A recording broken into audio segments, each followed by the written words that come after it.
Igitabo Intambara Ikomeye, igice cya 26. Umurimo w'ubugorozi. Umurimo wo kuvugurura isabato mu minsi y'imperuka wari waravuzwe mbere mu buhanuzi bwa Yesaya agira ati: mwitondere iby'ukuri mukore ibyo gukiranuka, kuko agakiza kanjye kari hafi no gukiranuka kwanjye kugiye guhishurwa. Hahirwa umuntu ukora ibyo, n'umwana w'umuntu bikomeza, akeza isabato ntayice, akarinda ukuboko kwe ngo kudakora icyaha cyose. Kandi abanyamahanga bahakwa ku Uwiteka bakamukorera bakunze izina rye, bakaba abagaragu be, umuntu wese akeza isabato ntayice, agakomeza isezerano ryanjye. Abo nabo nzabageza ku musozi wanjye wera, mbanezereze mu nzu yanjye y'urusengero. Aya magambo yatungaga agatoki ku bihe bya Gikristo nk'uko bigaragarira mu magambo akurikira. Umwami Imana ikoranye ibicibwa bya Isirayeli iravuze iti: nzongera kumukoraniriza abandi udashyize habe bakoranijwe. Ibyo byerekana uko ubutumwa bwa Kristo buzakoranyiriza hamwe abapagani, maze bamwe muri abo bazaba bubahiriza isabato nibo basezeraniwe umugisha. Nuko rero itegeko ryo gukomeza isabato ryahereye kera mbere yo kubambwa, kuzuka no kuzamurwa kwa Yesu mu ijuru, kugeza no muri cya gihe intumwa ze zagombaga kwamamaza inkuru y'ubutumwa bwiza mu mahanga yose. Nanone kandi uwo muhanuzi yategetse kwandika aya magambo: bumva ibihamya, amategeko yafatanisha ikimenyetso mu bigishwa banjye. Ikimenyetso cy'amategeko y'Imana kiboneka mu itegeko rya 4. Mu mategeko 10, irya 4 ryonyine niryo ririmo izina n'icyubahiro cy'uwatanze amategeko. Niryo ritangaza ko Uwiteka ari we muremyi w'ijuru n'isi, rikerekana kandi ko iyo Mana yonyine ariyo dukwiriye kubaha no kuramya kuruta ibindi byose ku isi. Uretse muri aya mabwiriza, nta handi mu mategeko 10 y'Imana hatubwira ububasha bw'uwatanze ayo mategeko. Nyamara kandi ayo mategeko abaye adafite ikimenyetso cyayo, nk'uko ububasha bw'ubupapa bwakuyeho isabato ubwo ikimenyetso cy'Imana cyari gikuwe mu mategeko yayo. Abigishwa ba Kristo barararikirwa kuvugurura icyo kimenyetso, bagarura umunsi w'ikiruhuko wo mu itegeko rya 4 mu mwanya waryo nk'urwibutso rw'umuremyi n'ikimenyetso cy'ububasha bwe. Nimusange amategeko y'Imana n'ibiyihamye. Mu nyigisho za Bibiliya n'iz'impimbano zasakaye hose, amategeko y'Imana niyo muyobozi utayobya, usuzuma inyigisho zihimbwa n'abantu n'ibitekerezo byabo. Umuhanuzi aravuga ati: nibatavuga ibihwanye n'iryo jambo, nta museke uzabatambikira. Iryo tegeko ryongera gutangwa ngo: shyira hejuru uvuge cyane, we kugerura, rangurura ijwi ryawe nk'iry'ikondera, ubwire ubwoko bwanjye ibicumuro byabwo, umenyeshe inzu ya Yakobo ibyaha byabo. Si abanyabibi bari ku isi, ahubwo ni ba bandi Uwiteka yise ubwoko bwanjye, bashyirwa hanze n'ibicumuro byabo. Ahandi yaravuze ati: icyakora banshaka uko bukeye, bishimira kumenya inzira zanjye, nk'ishyanga ryakoraga ibyo gukiranuka ntirireke amategeko y'Imana yabo. Ibi birerekeza ku bantu bibwira ubwabo ko ari abakiranutsi, ndetse bakamera nk'abishimira gukorera Imana, ariko ijisho ry'Imana rirondora imitima ryerekana ko bahora batsindwa n'amabwiriza yayo.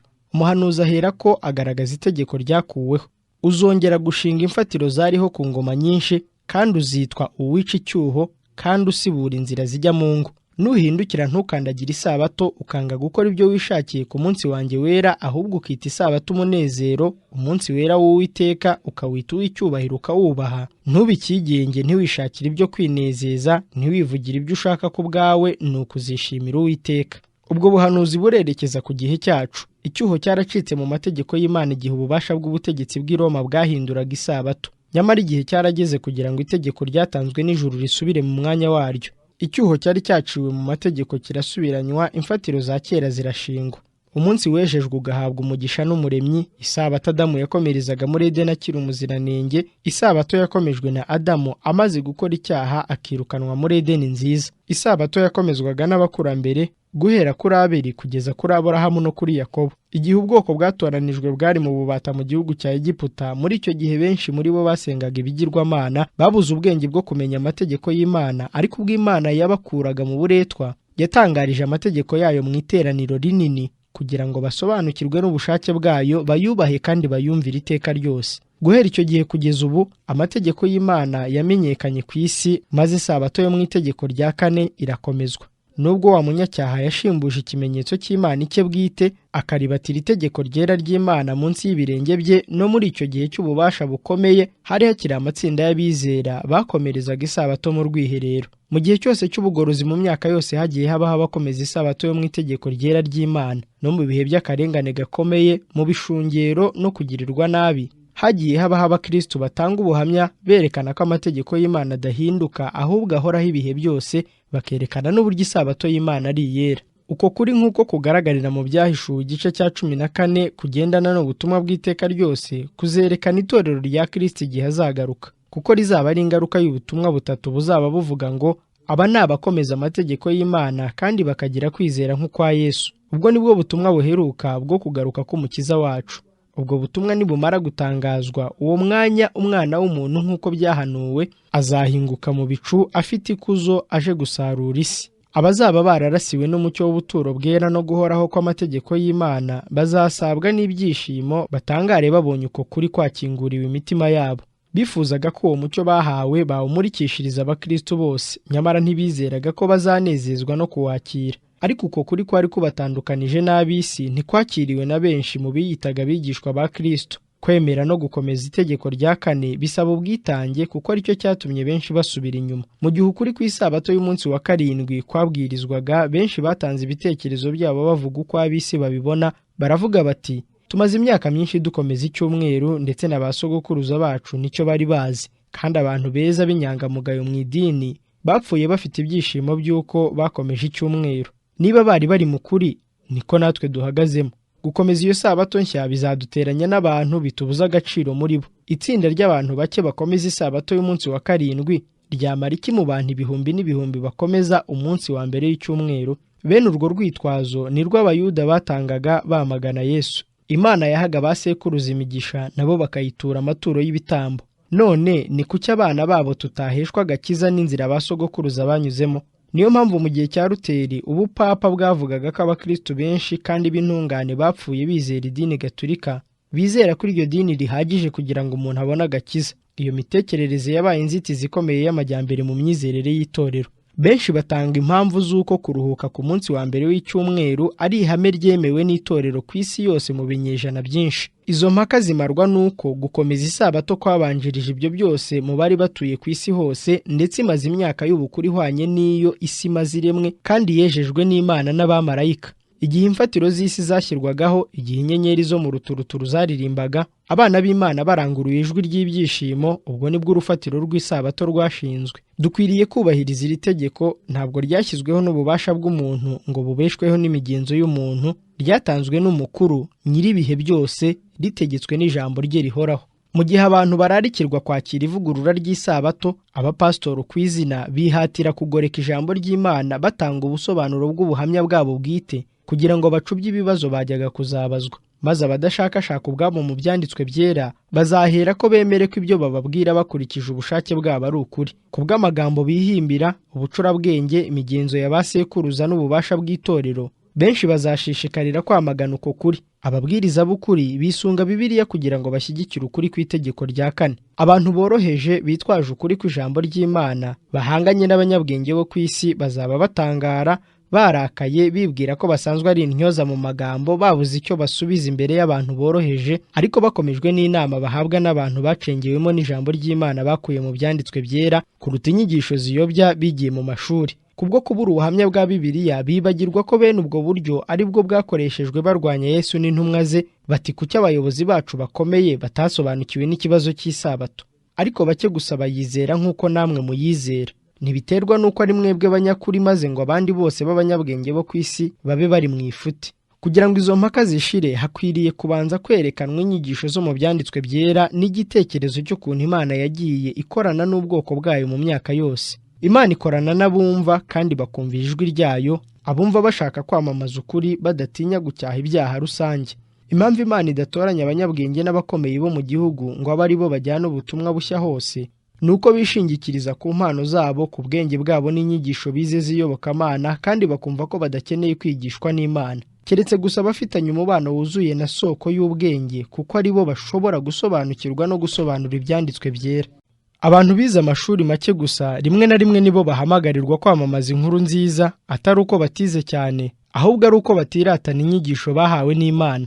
Bigishirijwe mu ishuri rya Kristo, maze kwicisha bugufi no kumvira kwabo bibahindura abanyabwenge. Kubwo guhabwa ubwenge bw'ukuri kwayo, Imana yabagize abanyacyubahiro ugereranyije n'ibyubahiro by'isi. Benshi mu badivantiste bahinyura ukuri kwerekeranye n'ubuturo bwera n'amategeko y'Imana, kandi benshi bakareka kwizera kwabo mu byerekeranye n'umuvuduko w'itangira ry'itorero, maze bakemera gucisha ukubiri n'ubuhanuzi bwerekeye uwo murimo. byatumye bamwe bagwa mu ifuti ryo gutanga amatariki ndakuka yo kugaruka kwa Kristo. Umucyo urasira ubuturo bwera niwo wagombaga kubereka ko nta gihe cy'ubuhanuzi gisoreza ku kugaruka kwe, kandi ko ntaho umunsi ntarengwa wigeze uvugwa mu buhanuzi. Ariko bamaze kureka uwo mucyo, bakomeje kujya batangaza igihe cyose umunsi umwami azaziraho, nk'uko kenshi byagiye bibashyira mu kaga. Ubwo itorero ry'i Tesaloniki bumvaga iyo nkuru y'ibinyoma yo kuza kwa Kristo, intumwa Pawulo yabagiriye inama yo kubanza kugerageza ibyiringiro byabo kandi bagahamanya n'ijambo ry'Imana. Abatekerereza ubuhanuzi buzabahishurira ibikwiriye kubanza gusohora mbere y'uko Kristo agaruka, bikazanerekana ko badakwiriye kumwitega muri iyo minsi.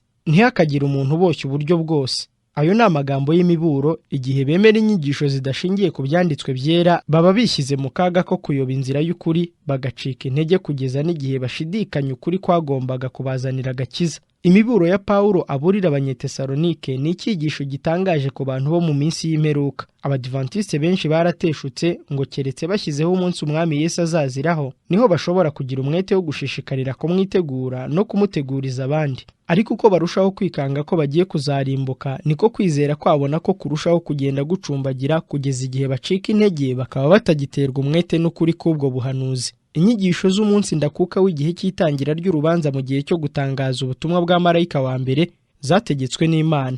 Imibare y'igihe cy'ubuhanuzi ubutumwa bwari bushingiyeho yagaragaje ko iherezo ry'iminsi 2300 y'ubuhanuzi ari ku muhindo w'umwaka w'1844 yari iy'ukuri.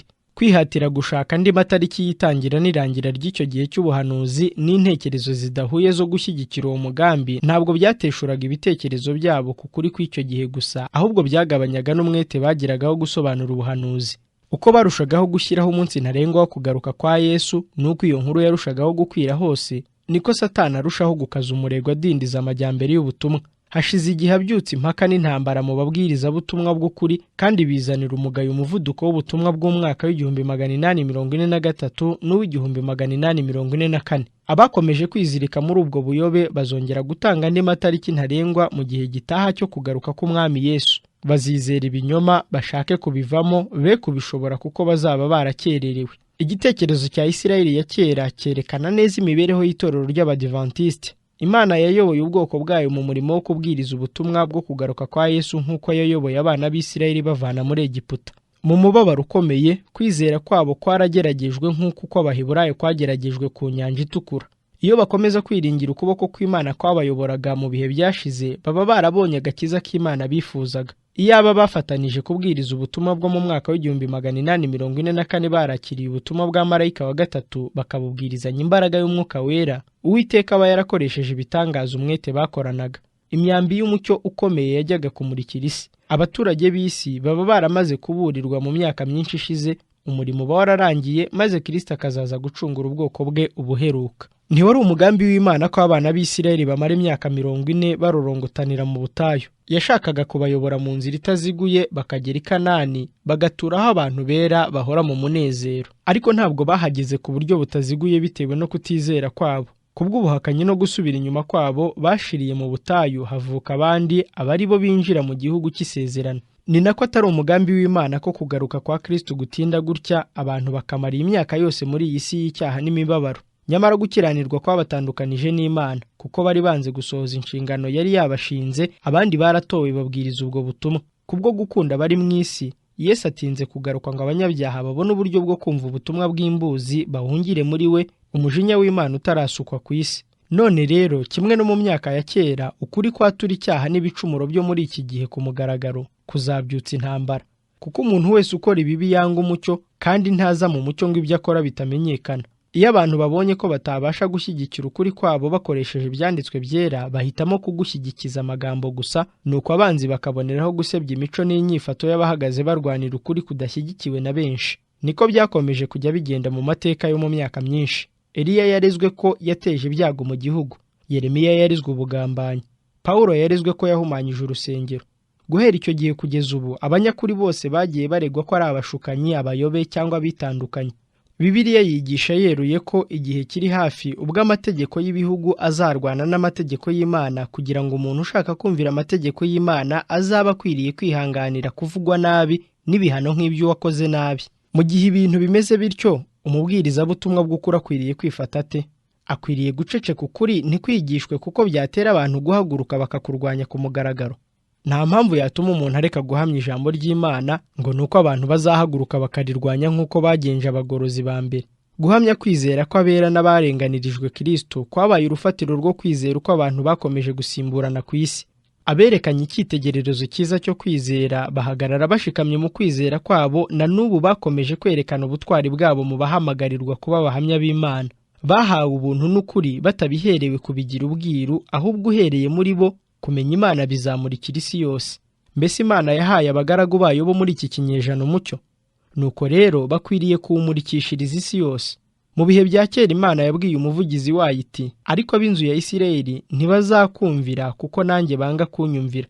Ubundi yaravuze iti, maze ubabwire amagambo yanjye nubwo bazumva naho batakumva kuko ari abagome bikabije. Umukozi w'Imana wo muri iki gihe yahawe iri tegeko: rangurura ijwi ryawe nk'iry'impanda, ubwire ubwoko bwanjye ibicumuro byabwo, abo mu muryango wa Yakobo ubamenyeshe ibyaha byabo. Uko inshingano yaba ingana kose, umuntu wese warasiwe n'umucyo w'ukuri afite iyo nshingano ikomeye, kimwe n'umuhanuzi wo mu Bisirayeli ba kera. Uwiteka yategetse ati, nuko rero mwana w'umuntu, nagushyiriyeho kuba umurinzi w'umuryango w'Isirayeli, nuko wumva ijambo riva mu kanwa kanjye ubanyihanangiririze.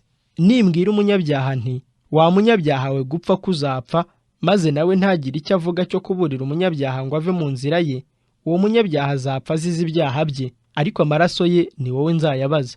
Ariko nuburira umunyabyaha ngo ahindukire ave mu nzira ye, nadahindukira ngo ave mu nzira ye, azapfa azize ibyaha bye, ariko wowe uzaba ukijije ubugingo bwawe. Inzitizi ikomeye yo kwakira ukuri no kugutangaza ni uko ukuri gukomeretsa, kukabyutsa impagarara n'akarengane. Iyo niyo mpamvu imwe rukumbi yo kurwanya ukuri abaguhagarariye bagiye bahura nayo. Ariko ibyo ntibitinyisha abigishwa nyakuri ba Kristo. Ntabwo barindira ko ukuri kubanza kwakirwa na benshi ngo babone kukurwanirira. Baba banyuze mu nshingano bahawe, bigatuma bemera kwikorera umusaraba nk'uw'intumwa Pawulo avuga ati, kuko kubabazwa kwacu kw'igihwayihwayi kw'akanya ka none kwiyongeranya kuturemera ubwiza bw'iteka ryose bukomeye, nk'uko umuhanuzi wa kera yabibonaga, nawe abara ko gukozwa isoni ku bwa Kristo ari ubutunzi buruta ubw'Abanyegiputa babitse bwose. Idini baba barimo iyo ari yo yose, abayoborwa n'ubushake bwabo mu bintu by'idini kuruta kugendera ku mategeko, baba bakorera isi. Dukwiriye guhitamo ukuri kuko ari ukuri, ingaruka zabyo tukazirekera mu maboko y'Imana. Abantu bafite amategeko y'Imana bakagira kwizera n'ubutwari, barimo umwenda wo guhindura iyi si. Abo nibo bakwiriye gukora umurimo w'ubugorozi muri iki gihe. Uku ni ko Uwiteka avuga, nimunyumve yemwe abazi gukiranuka, ishyanga rifite amategeko yanjye mu mitima yabo. Ntimugatinye gutukwa n'abantu, kandi ntimugahagarikwe imitima n'ibitutsi byabo, kuko inyenzi zizabarya nk'uko zirya imyambaro, n'umurando uzabarya nk'uko urya ubwoya bw'intama, ariko gukiranuka kwanjye kuzahoraho ibihe byose.